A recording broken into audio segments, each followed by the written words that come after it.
abonnés, d'avoir rejoint la famille. Nous vous remercions et vous faisons un grand coucou où que vous soyez dans le monde. Alors déjà, pour une petite présentation, c'est l'équipe Baobab, un groupe formé par d'anciens et de nouveaux étudiants internationaux qui se retrouvent autour de ce plateau afin de traiter toutes questions concernant l'immigration, les études aux USA et aussi les questions concernant les procédures d'admission au sein des établissements aux USA. Le thème aujourd'hui est l'interview. Déjà, il faut savoir que l'interview est une étape cruciale dans l'obtention du F1 visa. Par définition, F1 visa est un visa non immigrant qui est décerné à toute personne désireuse de faire leurs études aux USA. Que ce soit dans les community colleges, dans les universités, en grosso modo, les personnes qui aspirent à venir étudier ici.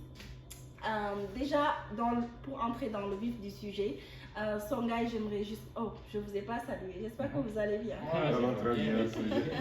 J'espère de même avec toi et avec tout le monde quand même. L'école.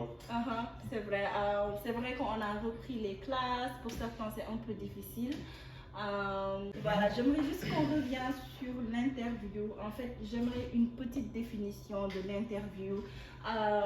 Comment l'interview est important dans le cadre de l'obtention du visa F1.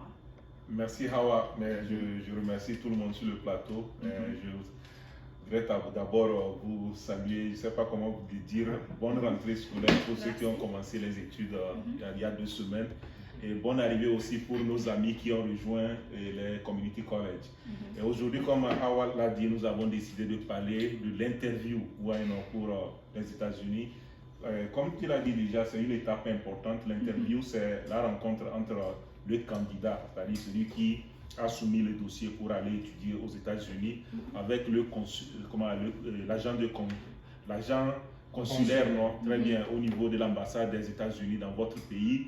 Et il s'agira pour l'agent consulaire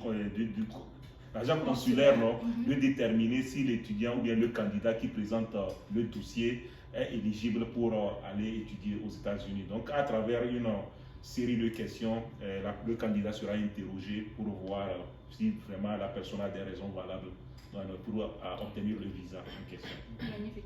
Alors, si je comprends bien, l'interview est importante dans la mesure où ça détermine l'éligibilité de l'étudiant à aujourd'hui entrer aux USA.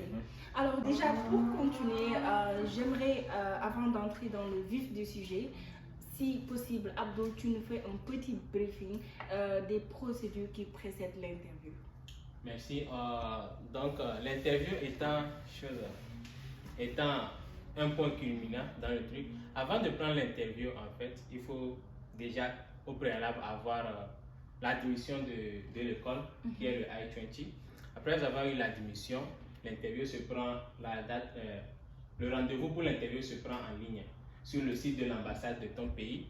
Tu vas sur le site et tu remplis le formulaire qui s'appelle D160. À la fin de remplissage de ce formulaire, tu as maintenant l'opportunité de prendre une date pour l'interview. Tu prends une date et tu as la confirmation que tu imprimes.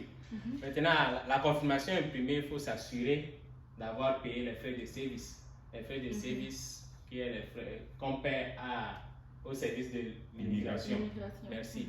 Donc, après avoir payé ça, il y a aussi des frais d'interview qu'on paie. Donc, selon ça, ça dépend des pays. Moi, personnellement, dans mon pays, c'est au jour de l'interview que tu le paies. Mais il y a d'autres pays où tu dois le payer d'avance avant d'arriver à l'interview. Comme le Sénégal. L'ambassade a des banques partenaires. Donc, tu paies à la banque. Et tu as ton reçu et c'est ce reçu que tu présentes le jour de l'interview. Exactement. Voilà, magnifique. Alors, on va continuer et pour cela, je vais transiter vers Issa. Issa, j'aimerais aujourd'hui, on part dans le vif du sujet. Maintenant, disons que l'élève a rempli toutes les conditions relatives aux prises de rendez-vous. On est là, le jour J, le jour du rendez-vous, le grand jour. Issa doit faire son interview. J'aimerais savoir en quelques mots quelles sont aujourd'hui les points forts qu'il faut prendre en considération concernant les documents administratifs, concernant la posture de l'étudiant, exemple la présentation, la communication, tous ces aspects. Voilà, ok, merci beaucoup de m'avoir donné la parole. Moi, je pense que je suis bien posé même pour répondre à cette question parce que j'ai été une victime déjà. Voilà, le jour de mon interview, je me suis levé et puis j'ai oublié quelques documents administratifs et puis arrivé le jour arrivé à l'ambassade. Une fois à l'ambassade, maintenant, j'ai constaté que j'ai oublié certains documents. Donc, je devrais repartir à la maison et puis revenir encore. Donc, quand je suis arrivé, je tremblais comme ça parce que j'ai déjà raté mon heure et puis je ne savais pas comment l'agent consulaire allait prendre ça quoi. Voilà, mais ne tombez pas dans le même piège. Voilà. Avant d'aller pour l'interview, il faut d'abord s'habiller de façon responsable. Voilà, il ne faut pas porter des habits décolletés, des jeans déchirés de façon. Voilà, il faut bien s'habiller de façon responsable parce que voilà, s'habiller de façon responsable. Fallait dire comme moi. Voilà, il faut bien s'habiller, voilà, être présentable, il faut être bien présentable, bien se coiffer et puis maintenant, s'assurer que vous avez amené tous vos documents administratifs. Il ne faut pas arriver là-bas et puis constater maintenant que vous avez oublié certains documents comme c'était mon cas. Voilà, s'assurer que tous les documents administratifs c'est quoi? Ça peut être les documents de confirmation comme le frère Gafar l'a mentionné, la confirmation du DS160, tous les reçus. Maintenant, il ne faut pas oublier aussi vos documents scolaires, genre les diplômes, relevés des notes et puis attestation ou bien, tout dépend. Voilà, donc il faut réunir tous ces documents. Voilà, il faut t'assurer que tu n'as pas oublié des documents parce que quand vous oubliez un document, ça peut vous porter préjudice. Voilà, l'identité aussi, genre les photos passeport format américain. Donc, le passeport même. Voilà, oui, avec le passeport aussi, le passeport et puis quelques documents financiers. Documents financiers, évidemment. Magnifique. Alors, Issa, parlons de ça par rapport à la posture. Comment l'étudiant, en fait, une fois au sein de l'ambassade, doit se comporter?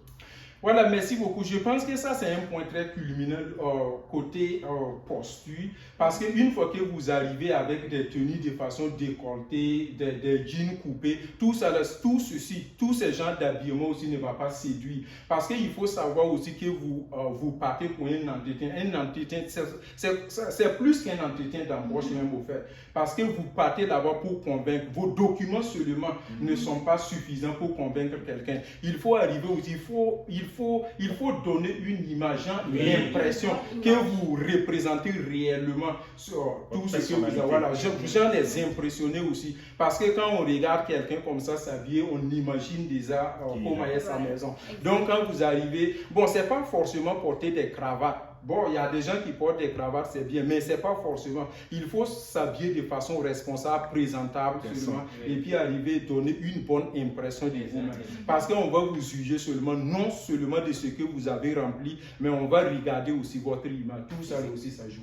Merci beaucoup. Alors, parlons de ce cadre-là, les documents administratifs à amener, la posture de l'étudiant, physiquement, son comportement.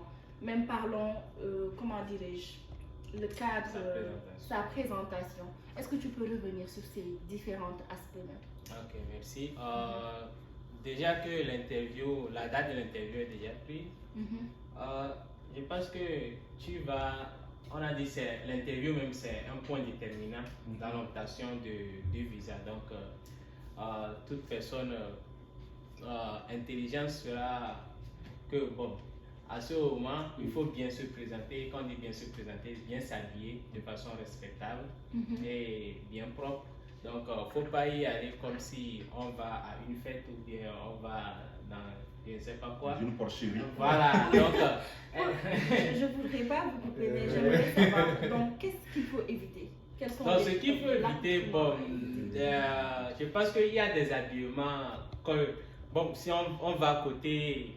On peut porter jeans déchirés. côté mâle, il y a des jeans déchirés, ou bien des habillements, on dit extravagants, fancy things, Des coiffures aussi. Voilà, des coiffures, en fait, tout ça. Il faut être propre de façon parce qu'au final, responsable. vous dites que vous êtes un professionnel, vous êtes un étudiant. Exactly. Il faut être responsable quand tu te présentes devant la personne. Au moins, la personne a envie de vous écouter, en fait. Exact. Et voilà, faut pas que déjà à coup d'œil, on n'a pas envie de vous écouter, mais on veut que ça passe vite et que voilà. Alors déjà, j'aimerais juste ajouter quelque chose. Le jour où je faisais mon interview, il y avait un homme qui était juste derrière moi. Et je me rappelle, il avait mis des slippers, comment dirais-je? Les sandales. Des sandales. Donc, il faut savoir que même si l'agent ne vous voit seulement votre face, parce qu'il y a un barrage dans certains pays. C'est comme un guichet façon. Voilà. Mais il faut savoir qu'il y a des caméras partout. Et ils vous observent dès votre entrée. Devant, voilà. En fait, il faut être responsable, quoi. Tu portes quelque chose comme ça, déjà, c'est comme si tu ne considères pas déjà ce que tu es venu pour chercher, en fait. Tu ne donnes pas d'importance à la chose, en fait. Oui, ce que moi je voulais ajouter aussi, c'est que le fait de s'habiller aussi, c'est pas quelque chose d'obligatoire, mais c'est pour maximiser votre chance d'avoir. C'est pas obligatoire. Voilà, tu peux aller en short, tu peux aller en quoi, mais on parle d'habillement qui va te donner une bonne image de toi. C'est obligatoire dans la mesure où le fait de ne pas avoir une bonne posture, un bon accoutrement, va actuellement affecter la décision de l'agent. Affecter négativement. Exactement. Voilà, donc c'est important. En effet, ça affecter négativement ce qu'on veut dire et ce qu'on veut éviter, en fait. Parce qu'il faut mettre, on dit en ce point précis, c'est le point, c'est la date là qui décide de tout ce que vous avez fait comme procédure. Donc, si on dit la date là, c'est la date qui décide de ce que tu as fait, ok, ça valait la peine ou pas. Donc, tu ne vas pas venir en tant que bon. Il faut prendre ça en compte, quoi. Voilà. Il faut avoir une bonne image et savoir que là où je vais, si quelqu'un me voit, la personne va vouloir m'accepter. J'espère qu'ils ont compris. Voilà. Maintenant, à part le physique, maintenant, il faut savoir qu'il y a des documents à présenter, comme Issa l'avait dit. Donc, moi, personnellement, je dirais que déjà, même la veille, il faut s'assurer que l'on a ces documents-là, revérifier, encore vérifier, et que les documents sont déjà là, tout ce qu'il faut. Quel type de documents? Il y a le passeport, ça, il ne faut pas l'oublier. Le passeport, il y a la photo, il y a ce que vous avez présenté à l'école pour l'admission, quoi. C'est-à-dire, avec quel diplôme vous avez été admis à l'école. Vos documents scolaires, financiers. Et puis aussi, tout autre document dont vous pensez seulement que ça peut augmenter votre chance, puisque souvent on demande aussi, on ne demande pas, mais si ça peut augmenter parce que en fait la date là, c'est une date où il faut maximiser ta chance. Donc tout ce qui va entrer positivement. Et même pour certains étudiants qui ont des business déjà dans leur pays d'origine, vous pouvez amener les papiers comme par exemple carte de l'entreprise. Si vous avez des terrains, des titres fonciers, vous pouvez les amener. Parce que après on va revenir sur ça. Cela sera très important.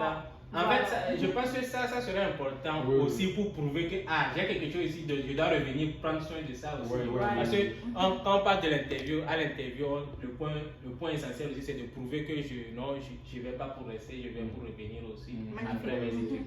Ce qui sera traité dans quelques instants. Donc j'espère avoir répondu assez. Oui, c'est quelque chose que j'ai voulu ajouter par rapport à la façon dont il faudrait que les clients se présentent. Vous avez montré la façon dont il faut qu'ils s'habillent, la façon dont il faut se présenter. Surtout, comme vous l'avez mentionné, qu'ils viennent à l'heure. C'est très important. Si vous venez à un interview et vous venez en retard, vous avez déjà diminué vos chances. Au-delà de ça, psychologiquement, il faut être préparé. Parce que vous ne venez pas à un examen et trembler devant l'agent du consulat, l'agent consulaire, je n'arrive pas à maîtriser ça. Donc il faut venir comme vous maîtrisez quelqu'un qui maîtrise son sujet. C'est que vous n'avez rien fabriqué, vous venez en même temps leur dire effectivement que vous êtes qualifié. Donc il faut avoir un cœur sain. Il faut juste savoir qu'il n'y a pas une question extraordinaire à vous poser. En fait, on veut s'assurer que les documents que vous avez fournis, c'est valide. Donc il faut aussi pas un jeu de hasard. Voilà. Donc il faut aussi échanger avec vous pour voir la crédibilité. Donc il faut se dire que voilà, ce que je fournis, c'est sur ça on va me poser des questions. Et c'est pas des questions que tu ne sais pas, on va te poser des questions sur ton école, là où tu vas. Donc tout ça, ce sont des choses que tu sais. Il faut avoir un esprit au moins tranquille. Parfait. Alors, je pense qu'on a un peu abordé en quelque sorte l'interview généralement. Le cadre, j'espère que vous avez compris à quoi consiste l'interview. Maintenant, on va continuer cette vidéo dans la partie 2 où nous allons évoquer les différentes questions qui peuvent être abordées le jour même de l'interview. Merci beaucoup. Merci beaucoup.